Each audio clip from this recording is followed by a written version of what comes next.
এই চায়না দুয়ারি জাল নদী কালে বিলে শহরে বিমলা মাছ, মাছের ডিম সবকিছুকে বিনষ্ট করে ফেলে। এই চায়না দুয়ারি জাল হাওরের জলজ বাস্তুতন্ত্রকে ধ্বংস করে ফেলছে। এই চায়না দুয়ারি জাল এই অঞ্চলের জলজ যে মাছ, মিঠা পানির মাছ, সেই মাছের প্রজনন বংশ বিস্তার সম্পূর্ণভাবে ধ্বংস করার জন্য যে পায়তারা, যে চায়না দুয়ারি জালের যে বিধ্বংসী কর্মকাণ্ড, এগুলোর উৎপাদন, মজুত, ব্যবহার এবং আমদানি সম্পূর্ণভাবে নিষিদ্ধ করতে হবে প্রশাসনকে, এবং মনিটরিং এর মাধ্যমে, মোবাইল কোর্টের মাধ্যমে এই বাংলাদেশ থেকে চায়না দুয়ারি জালকে উচ্ছেদ করে এই অঞ্চলের মাছ, এই অঞ্চলের প্রাণবৈচিত্র্যকে বাঁচাতে হবে। এই অঙ্গীকার নিয়ে আজকে গ্রিন কোয়ালিশন নেত্রকোনা জেলা কমিটি এই আয়োজন করেছে। এই আয়োজনে যারা অংশগ্রহণ করেছেন, শিক্ষার্থী, শিক্ষক, ছাত্র, সাংবাদিক, প্রকৃতিপ্রেমী এবং জেলে ভাইরা, সবাইকে অসংখ্য ধন্যবাদ জানাই।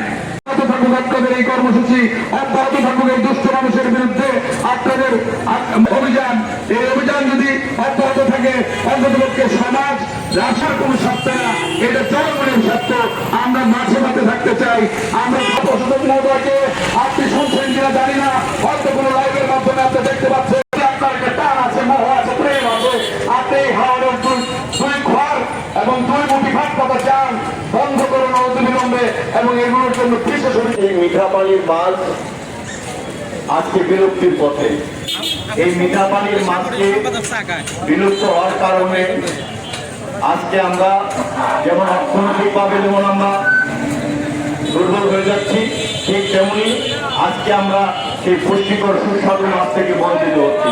আমরা জানি বিগত কয়েক বছর ধরে যেমন কারেন্ট জাল ব্যবহার হচ্ছে, কারেন্ট জালের মাধ্যমে যেভাবে মাছ নিধন হচ্ছে, ঠিক তেমনিভাবে নতুন করে আরেকটি বড় ধরনের এই মিঠা পানির মাছ বা হাওর খাল বিলের মাছ নিধন করার বড় একটি যন্ত্র আবিষ্কৃত হয়েছে, চায়না দুয়ারি জাল, যার মাধ্যমে শুধু এই মাছের বিলুপ্ত হচ্ছে না, মাছের সাথে সাথে জলজ যে সকল প্রাণী আছে তারাও কিন্তু আজকে হুমকির সম্মুখীন। এটা এমন একটি জাল, দীর্ঘ অনেক লম্বা আকৃতির জাল, যেখানে মাছের সাথে সাথে শামুক, ঝিনুক সহ বিভিন্ন প্রজাতির জলের প্রাণীগণ এটার মধ্যে ধরা পড়ে, এবং যারা এটা মাছটা ধরে তারা এটাগুলিকে পরে ধ্বংস করে ফেলে। আমরা দেখতে পাচ্ছি বিষয় নিয়ে, সেটা হলো যে হাওরের মাছগুলি কিভাবে রক্ষা করা যায়। অবাক কাণ্ড হলো ইলিশ মাছ, যা আমরা সাধারণ মানুষরা খাইতে পারি না, সেইটা রক্ষা করার জন্য 21 দিন, 1 মাস বন্ধ রাখা হয়। অথচ হাওরের মাছ রক্ষা, হাওরের যখন উচ্চে লাগে ওই সময় হাওরের মাছগুলি ডিম পাড়তে পারে যেন নির্বিঘ্নে, সেই ব্যবস্থা করা হয় না, মানুষ ধরে খায় ফেলায়। যা হোক, আমরা সম্পদ উপদেষ্টা, উনি যথেষ্ট জ্ঞানী এবং দেশের কথা চিন্তা করেন, কিন্তু হাওর নিয়ে কেন জানি উদাসীন। এই জিনিসটা আমার বোধগম্য হয় না। প্রশাসনের লোকরা ওইখানে হাওরগুলি উপজেলা আছে, যদিও 9 ইঞ্চির নিচে ইলিশ মাছ বাজারে বিক্রি হয় 500-600 টাকা, আর একটু বড় হইলে আমাদের ধরাছোঁয়ার বাইরে 1000 টাকার উপরে 2000-2500 টাকা কেজি। অথচ আমাদের যে হাওরের মাছগুলি, সেগুলি দিয়ে আমাদের জীবন বাঁচবে, আমাদের পুষ্টি পাবো, কিন্তু হাওরের মাছগুলি কেনই ভাবে ধ্বংস করা হবে? কেন, কি কারণে, কি ষড়যন্ত্র? এটাও কি নদীর মতন ষড়যন্ত্র যে নিচু ব্রিজ করা হবে যেন নৌকা না যেতে পারে, হাওরের যেন মাছ না থাকতে পারে?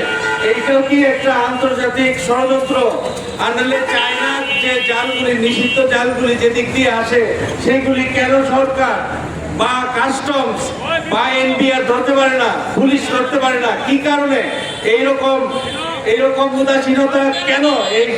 এই মৎস্য এবং প্রাণী সম্পদ মন্ত্রণালয়ের উপদেষ্টাকে অনুরোধ করবো এই ব্যাপারে দৃষ্টি আকর্ষণ করার জন্য। ধন্যবাদ।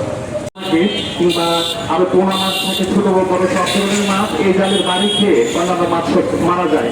এইভাবে যদি এই ধারাবাহিকতা চলতেই থাকে, এক সময় আমরা আমাদের মাঝখান থেকে আমাদের যে দেশের মাছগুলো আছে সবকিছু হারিয়ে যাবে।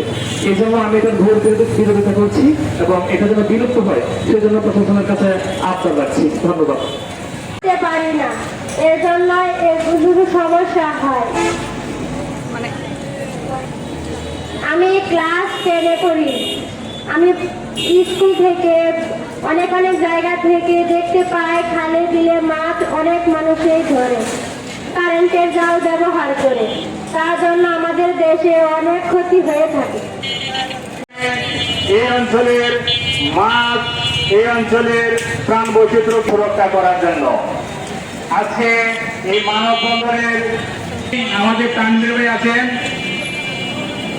আমরা হাওড়ের প্রাণ বাস্তুতন্ত্রকে পুনরুদ্ধার এবং এগুলোকে রক্ষা করার বাস্তুতন্ত্র সুরক্ষা করো, হাওড় প্রাণ বৈচিত্র্য বাঁচাও। হাওড়ের সাংবাদিক যারা আছেন, জেলেরা আছেন, সকলে মিলে জলজ বাস্তুতন্ত্রকে আজকে আমাদের এই চায়না দুয়ারি জালের বন্ধের জন্য সেই জালের মাছের নীরব ঘাতক হিসাবে কাজ করছে। এই জালকে আমাদের ছেলে সংগঠনের জানুমা জাল নদী মাছের হাওড় এলাকায় এই মাছ বিলুপ্ত হয়ে যেতেছে। হ্যাঁ, না হয় দেশের মাছ বিলীন হয়ে যাবে। এইভাবে কি রক্ষা করা যায়, এই ব্যবস্থা বাংলাদেশ সরকার এগুলি বস্তু বন্ধ করার হাওড়ের ক্ষতি হতো। ধন্যবাদ। বিভিন্ন জায়গায় এই মাছের চলাচল বন্ধ করে, বান্ধে দিয়ে মাছের চলাচল বন্ধ করে দেয়। এটাও একটা ক্ষতি। বিশাল ধরনের মাছ খাওয়ার চলাচল করতে পারে না, পানি বিলে বান দেবে না হয়। সরকারি ভাবে যে নিষেধ আছে যে ভাত খাওয়া সম্পূর্ণ দেয়নি, আইন নীতিমালায় আছে, এটা দেবে না হয়।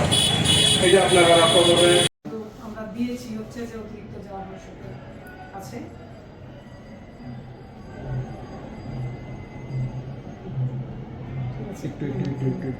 ঠিক আছে। আচ্ছা, ঠিক আছে।